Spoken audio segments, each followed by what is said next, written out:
मछली को कैसे क्रिस्पी और स्पाइसी बनाया जाए बिल्कुल थोड़े से इंग्रेडिएंट्स यूज़ करके, ये मैं आपको इस वीडियो में बताने वाली हूँ। अस्सलामुअलैकुम, welcome to love to cook. You can do it the best place for easy cooking. 1 kilo मछली है ये, जिसको अच्छे से धो लिया और ब्राइन कर लिया मैंने। हल्दी 1 टीस्पून, 2 टीस्पून अजवाइन, 2 टीस्पून लाल मिर्चें, 1 टीस्पून काली मिर्च और 3 टेबलस्पून चावल का आटा। जो लोग पहली बार मेरी वीडियो देख रहे हैं तो मेरा चैनल है बेसिक और इजी कुकिंग के बारे में। पाकिस्तानी रेसिपीज डेली आती हैं। डेली रेसिपी देखने के लिए जल्दी से रेड सब्सक्राइब के बटन पे क्लिक करें और बेल आइकन पे जरूर क्लिक करना है, वरना आपको नहीं मिलेगी न्यू रेसिपी।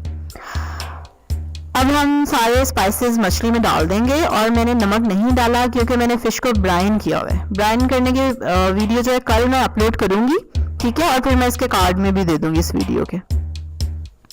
ब्राइन करने का ये फायदा है कि आपको मछली को मसाला लगा के पूरी रात नहीं रखना पड़ेगा। आप उसी वक्त ब्राइन करें उसको 20 मिनट के लिए, 20-30 मिनट लगेंगे और उसके बाद आप उसको फ्राई करके खा सकते हैं फौरन। मसाला अच्छी तरह से मछली पे लगा लिया और अब हम इसको फ्राई करेंगे। मैं सरसों के तेल में इसको फ्राई कर रही हूँ, ठीक है। आप कोई भी हेल्दी ऑप्शन जो आपके पास हो वो यूज़ करें और तेल आपकी मर्जी है कि आप उसको डीप फ्राई करें या आप उसको शैलो फ्राई करें या आप उसको 1 टेबलस्पून ऑयल में ही फ्राई करें।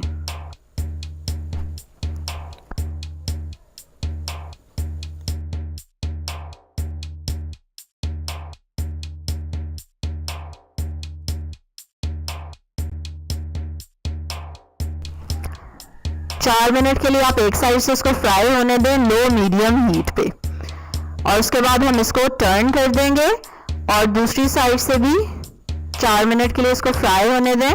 देखें कितना अच्छा कलर आ गया। अब आपकी फिश फ्राई हो चुकी है, इसको हम डिश आउट कर लेंगे।